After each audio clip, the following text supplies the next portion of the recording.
quand tu perds un enfant, surtout quand tu en as deux, en fait, c'est la moitié de ton cœur qui meurt.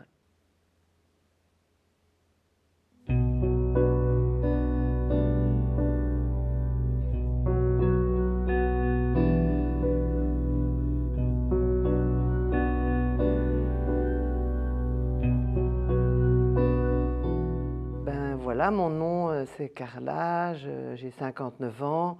Mon rêve dans la vie a toujours été d'avoir des enfants. Et je m'étais dit que si à 30 ans je n'en avais pas, ben j'en aurais plus. Et en fait, j'ai eu mon fils à 35 ans et ma fille à 38. Ce qui fait qu'en fait, mon rêve s'est réalisé beaucoup plus tard et la réalisation de ce rêve était beaucoup plus intense. Donc j'ai toujours élevé mes enfants en essayant de les protéger de tout. Et puis, surtout, j'ai essayé de leur faire comprendre les dangers que la vie peut nous réserver. Et pourtant, le 24 juillet 2014, ma chère petite Charlotte adorée n'a pas écouté sa maman. Sa vie s'est arrêtée à 12 ans et demi. Donc, mercredi soir, Charlotte, je vais me coucher parce que je vais aller travailler et Charlotte m'avait cassé les pieds pour pouvoir aller à Louvain avec ses amis. Donc, je lui avais donné l'autorisation d'aller en bus à Louvain pour passer la journée, tout en lui disant de quand même tenir compte qu'elle devait commencer à préparer ses valises parce que 2 jours après, on partait en vacances. Et donc, le jeudi matin, je me lève et je ne sais pas pourquoi, ce matin-là, je n'ai pas été l'embrasser en me disant je vais la laisser dormir et je la verrai ce soir. Et quand je rentre le soir, donc effectivement, la police m'a annoncé la mauvaise nouvelle.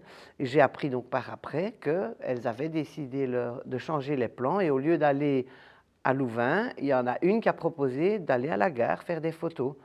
À un certain moment, elles avaient laissé donc leur sac à main sur le banc de la gare de Groenendaal, mais elles se trouvaient sur le quai d'en face. Et comme il y avait des travaux à la gare, le chemin, l'accès vers le souterrain était fermé pour travaux. Donc en fait, elles n'auraient même pas dû être sur ce quai. Et quand le train de Bruxelles vers Ottignies est arrivé et s'est arrêté, elles ont eu peur qu'on vole leur sac.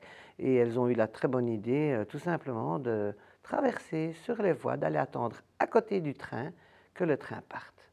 Évidemment, avec le bruit, elles n'ont pas entendu que l'autre arrivait à 140 km/h. Puis la fin de l'histoire, on la connaît. Hein. Charlotte est tombée et elle a pris le train en pleine vitesse. Et sa tête a explosé.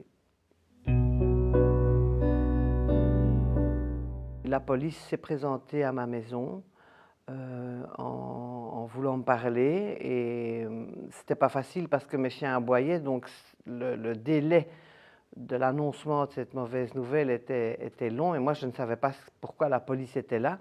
Et puis finalement, quand le policier est entré dans mon jardin, il m'a demandé si j'étais bien Carla Claes et si j'étais bien la maman de Charlotte, pour finalement m'annoncer qu'elle avait eu un accident et qu'elle n'avait pas survécu.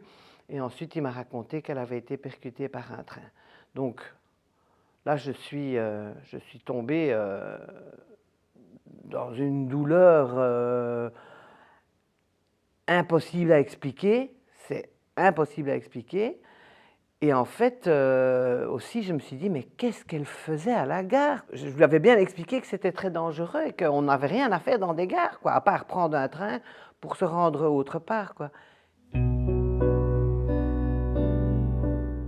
Évidemment, quand moi j'ai eu la mauvaise nouvelle, j'avais la charge de l'annoncer à mon ex-mari, au papa de Charlotte, et à mon fils.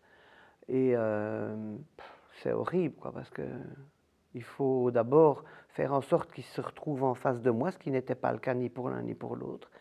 Donc il fallait que je les attire sans dire pourquoi par téléphone. Donc j'ai appelé Gabriel en disant qu'il devait rentrer de toute urgence parce que voilà, il s'était passé quelque chose. Donc apparemment, lui, il a compris qu'il devait rentrer, donc il est revenu assez rapidement et j'avais demandé à des amis qui étaient sur place, il faudra le canaliser parce que quand je vais lui donner la mauvaise nouvelle, quand je vais lui apprendre la mauvaise nouvelle, il est capable de filer et de traverser la route et voilà, moi j'avais peur qu'il lui arrive quelque chose. Donc il est arrivé dans le jardin et m'a dit qu'est-ce qui se passe et je lui ai demandé de s'asseoir et j'ai dit que sa sœur était décédée dans un accident. Donc évidemment, ce que j'attendais est arrivé, il s'est levé et personne n'a réussi à le retenir. il s'est encouru.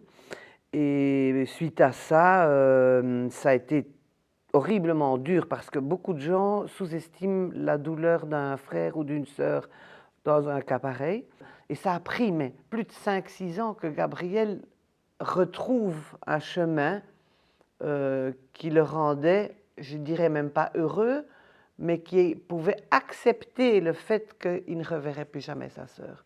C'est toute une famille qui souffre. Évidemment, les parents en premier, mais tout le reste souffre. La grand-mère, les tantes, les cousins. Voilà, c'est une fracture terrible et brutale et inacceptable. Le jour où elle est partie, ben, c'est clair que ça a laissé un grand vide vu que ben, il n'y avait plus tout ça, quoi, hein. Donc je me lève le matin, il n'y a plus Charlotte. Je vais faire des courses, il n'y a plus Charlotte pour m'accompagner. Plus de vacances avec Charlotte, plus rien, plus de cinéma, c'est fini, quoi. Donc en fait, là, il n'y a rien à faire à partir du moment où un parent perd un enfant. Ben, sa vie ne sera plus jamais la même. Charlotte ne sera plus jamais là. Elle est là autour de moi, elle pend autour de mon cou. J'ai un petit ange qui la représente quelque part, mais ça ne sera plus jamais elle. Donc, il n'y a rien à faire. Se mettre en danger comme ça, elle n'a pas réalisé ce qu'elle allait créer comme tragédie finalement, parce que c'est une tragédie. Aussi bien pour le papa qui lui vit en Espagne maintenant. Lui aussi, chaque fois que je le vois, parce qu'on est restés amis, ben, c'est la première chose qui se passe, c'est qu'il pleure, parce que se retrouver ensemble, c'est se dire on a perdu tous les deux la plus belle chose qu'un couple peut faire, c'est un enfant, quoi. Donc, c'est tellement triste de se dire que je ne l'entendrai plus rire comme elle rigolait, parce qu'elle avait un rire très communicatif, et elle avait cette intensité de communiquer avec les autres, et ça manque parce que... Sorry.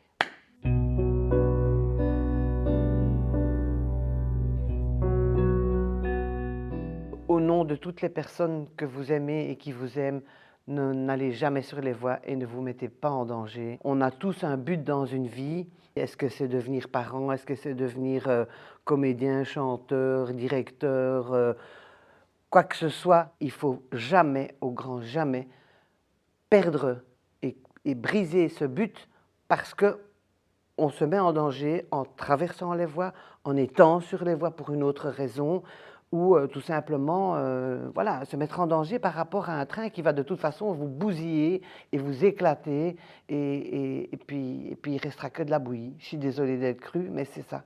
Ce ne sera plus que des petits morceaux.